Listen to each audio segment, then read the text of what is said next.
All right, ladies and gentlemen, it is Wednesday, May 13th, and today we are going to continue talking about the American home front during World War II. Our focus today, though, is going to be on something negative, a kind of a black mark in American history, and that's how rights were restricted and denied in the United States during World War II. What I want you guys to do for the do now to get started is to define the term internment or intern. You can use page, I think it's 760 in your textbook or a dictionary, or I know some of you guys will just, right click, explore, and define internment. Anything that you guys can do to define this word, put it in your own words the best that you can, and we'll go over it in a moment.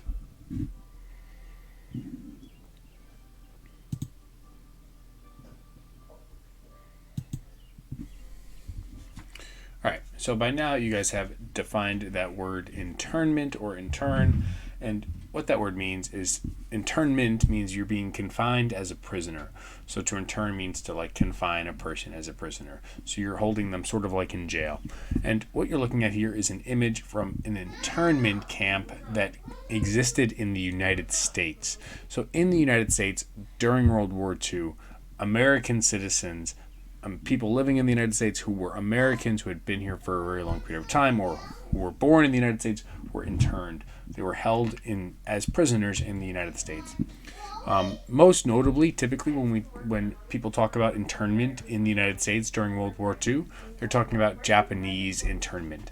So here in this map, you can see there are 1, 2, 3, 4, 5, 6, 7, 8, 9, and 10 Japanese internment camps that were established across the United States, where Japanese Americans and Japanese Americans or first generation Japanese immigrants were held in these internment camps during World War II in the United States. But there were other internment camps as well, a number of them in Texas, for example, that held other groups that Americans deemed to be potential enemies of the United States living in the U.S.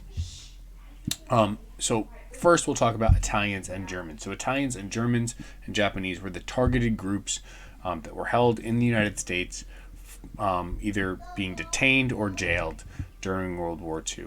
So basically the United States government was concerned that Germans, Italians, and Japanese living in the United States would help Germany, Italy, or Japan during World War II, either by spying on American government or American businesses or American industry or the American military. They would be spying on them, or by sabotaging any of those different areas as well, either sabotaging factories or the military. So the United States government put in place measures to restrict and watch or surveil Japanese, Germans, and Italians living in the United States. Specifically, Italians and Germans, of which there were about 3.6 million people living in the United States who were born in either Germany or Italy, and then even more, American residents had 2 German or Italian parents, and basically, Italians and Germans living in the United States faced a number of restrictions. Even before World War II started, even before the United States got involved, for example, they had to register with the government. They had to register that they were nationals, they were from other countries living in the United States. Then, when World War II actually started, they were arrested and then held without being charged necessarily for crimes.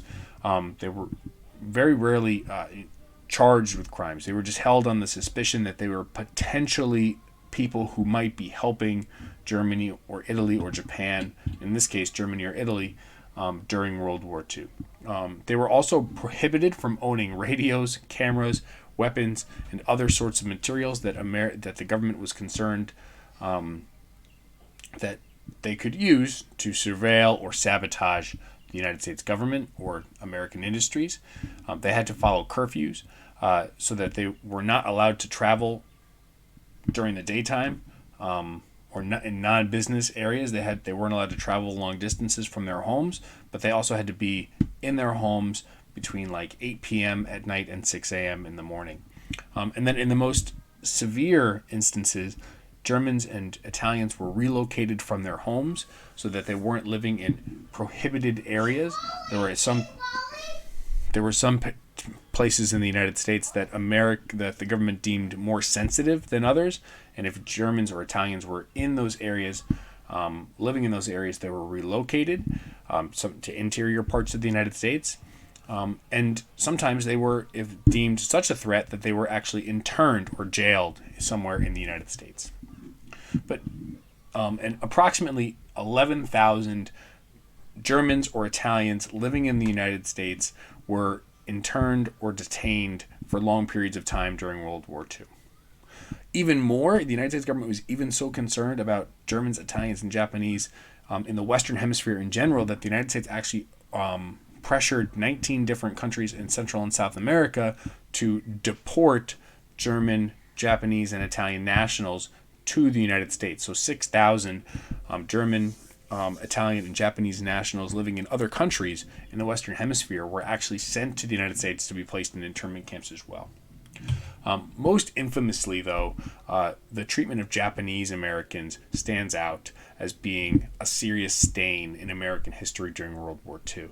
You can see this is a cartoon from Dr. Seuss that there was a great deal of anti-Japanese sentiment in the United States after the attacks on Pearl Harbor. This is a Dr. Seuss cartoon in which he is racistly stereotyping Japanese people as all kind of being, acting, and looking the same, saying that they were in the United States and that they would be, in this case, he's suggesting they would be distributed explosives to attack the United States.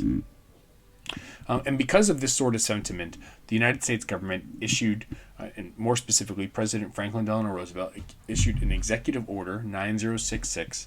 An executive order is it's a rule or law made by the President of the United States. It's a rule or order that basically carries the weight of law. It doesn't have to pass through Congress, but it also carries the same weight as if it had gone through Congress.